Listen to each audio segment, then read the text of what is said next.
የቶች እነዛ እናትና ልጅ አንቺ ጀዘብሽ እንዴ?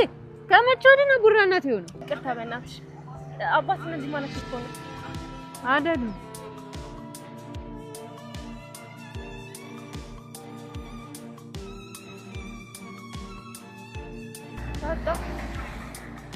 ጋሽ መጣ እንዴ? ቡራ መጣ። ምሳሌስ እንጃ እንዴ? ምሳሌስ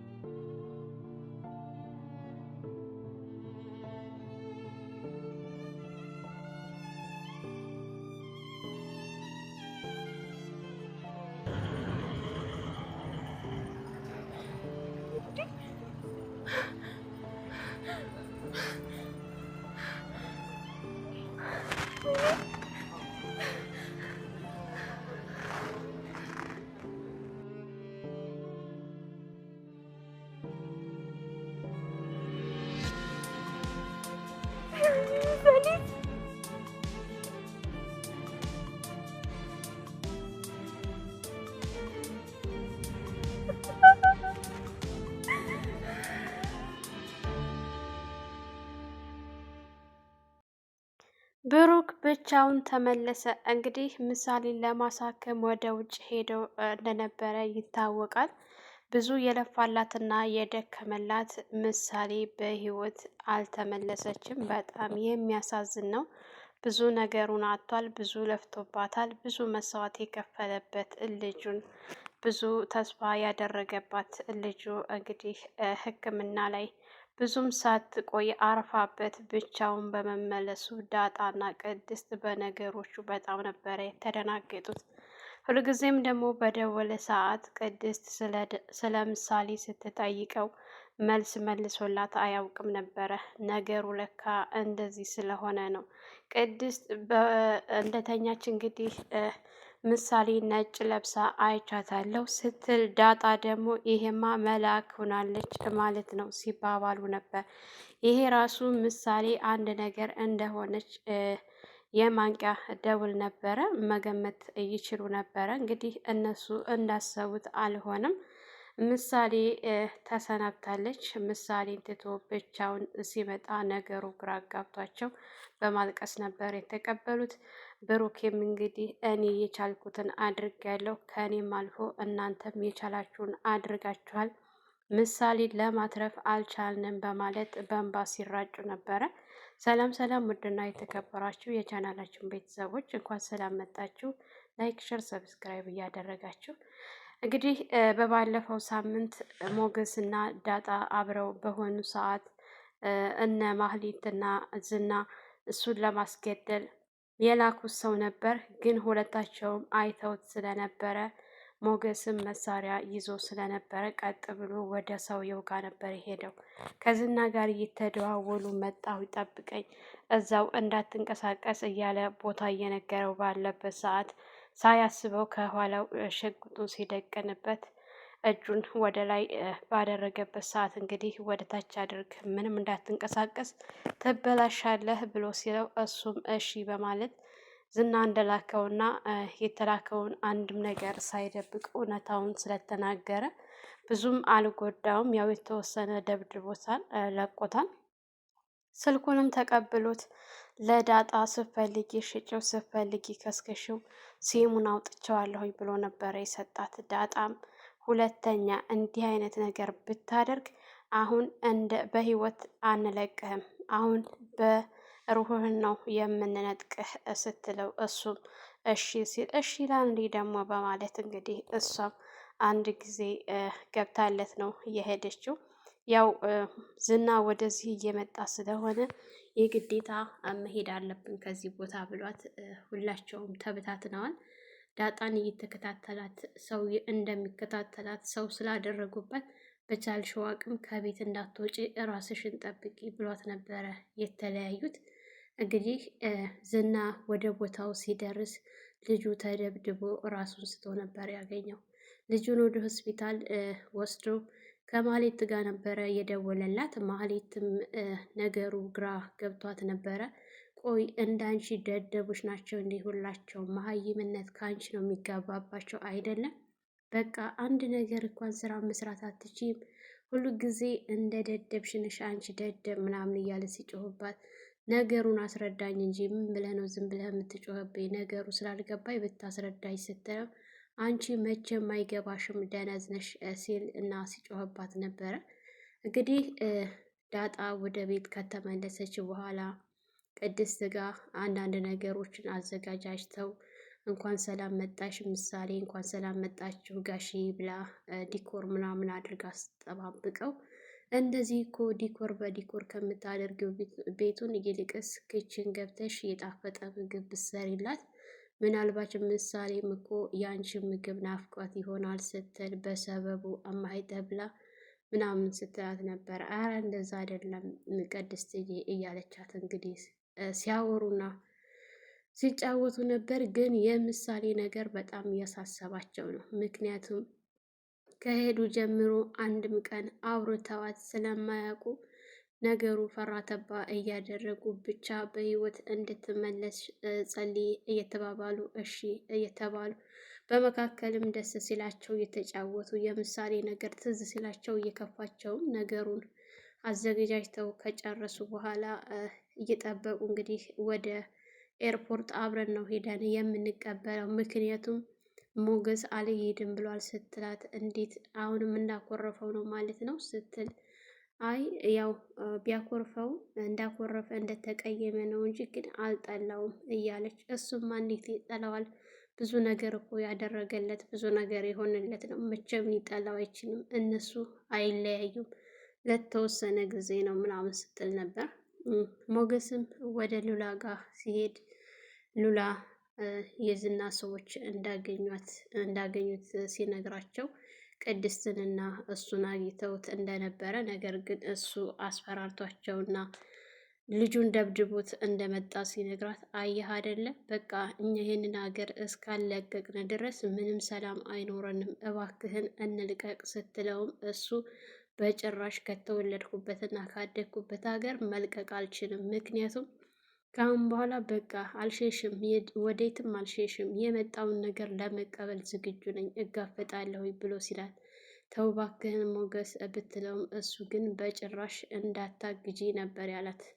እሷም አማራጭ ስላልነበራት ዝም ስትል፣ ይልቁንስ እነ ምሳሌ ነገ ይመጣሉ ስትል፣ እንዴት ደስ ይላል፣ ምሳሌ ተሽሏት ነው የምትመጣው ስትል፣ እሱን የምናውቀው ነገር የለም ግን ነገ ወደ ሀገር እንደሚገቡ ደውለዋል ብሎ ሲላት፣ በቃ ሄደህ መቀበል አለብህ ስትለው፣ አይ በጭራሽ አላደርገውም እያለ ባለበት ሰዓት፣ አየህ ሞገስ ምሳሌ ሕክምና ባትሄድ ኖሮ ትሞት ነበር፣ እኔን እኮ አላጣኸኝም፣ ዞሮ ዞሮ አገኘኸኝ ስትለው፣ እሱ ግን በፍጹም አንቺን አሳልፎ ሰጥቶማ በፍጹም ልቀበለው አልችልም ብሎ ሲል፣ ቆይ አንተ ግን ክደኸው አትቅም?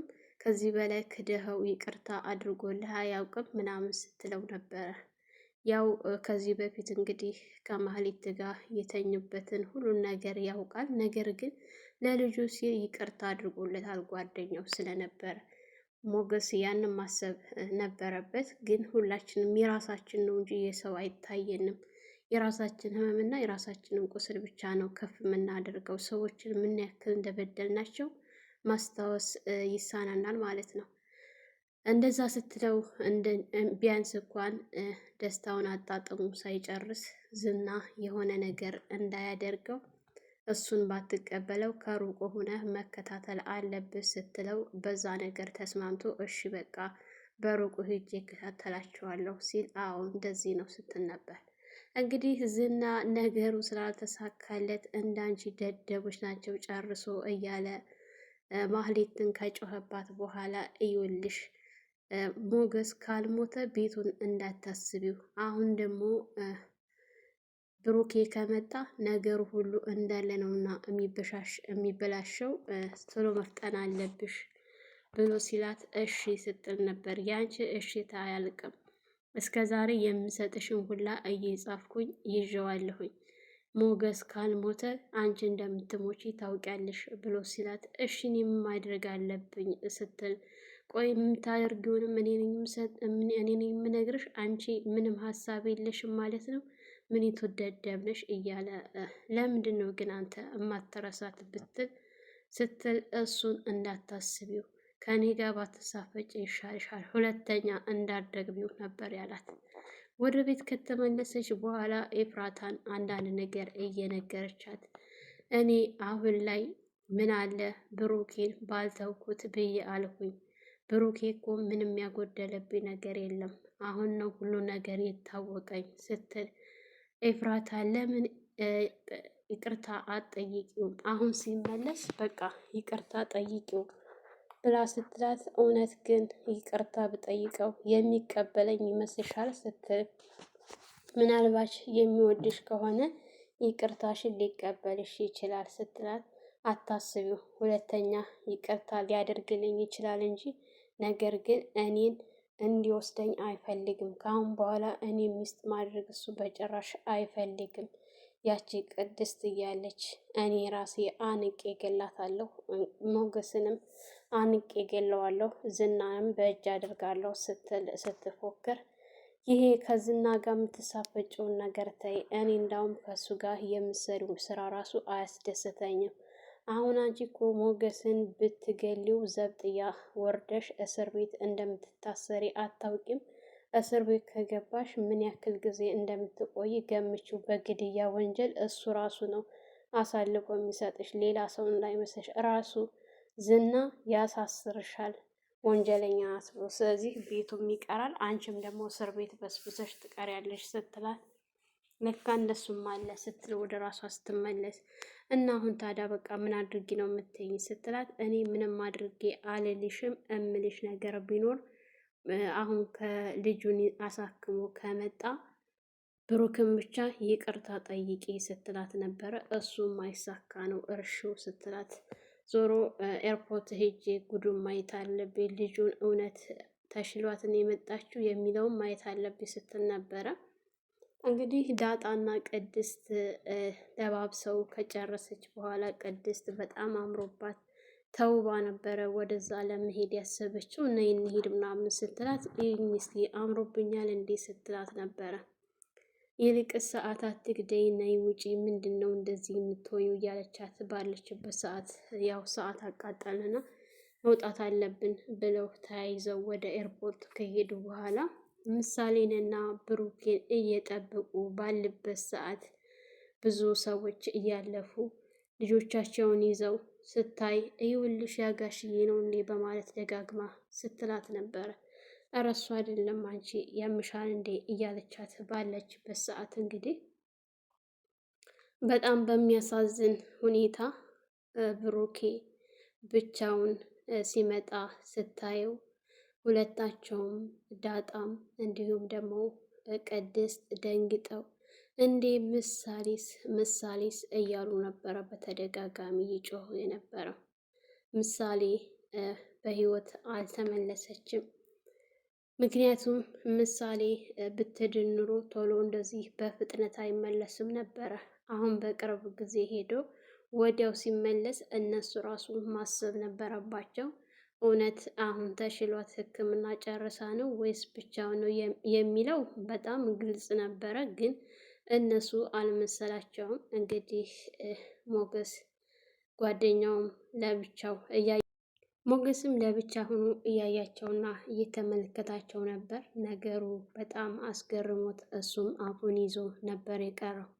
ብሩኬም ወደ እነ ቅድስት ከተጠጋ በኋላ ምሳሌስ ብለው ሲሉ ምንም ማድረግ አልቻልኩም፣ እንግዲህ እየቻልነውን ያክል ጥረናል፣ እሱ አልፈቀደውም፣ እሱ አልሻውም፣ ምንም ማድረግ አልችልም፣ ምሳሌን ይዤ መምጣት አልቻልኩም እያለ ሲያለቅስ፣ ሁላቸውም አንገት ለአንገት ተያይዘው ሲላቀሱ ነበረ።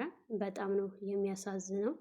ዳጣ በጣም ነበረ፣ እኔ ዳጣ እንደዚህ አዝና አይቻት አላቅም። ምክንያቱም ምሳሌም በጣም ወዳት ነበረ። በጣም ብሩኬ በጣም ስብር ብሎ አዝኖ እንደዚህ ማየት በጣም ያማል።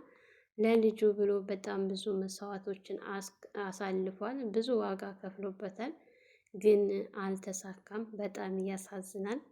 ምሳሌ ከዚህ ድራማ ተሰናብታለች። ምሳሌዬ በጣም ወዳት ድምቀት ነበረች። ያው የድራማው ነገር ነው።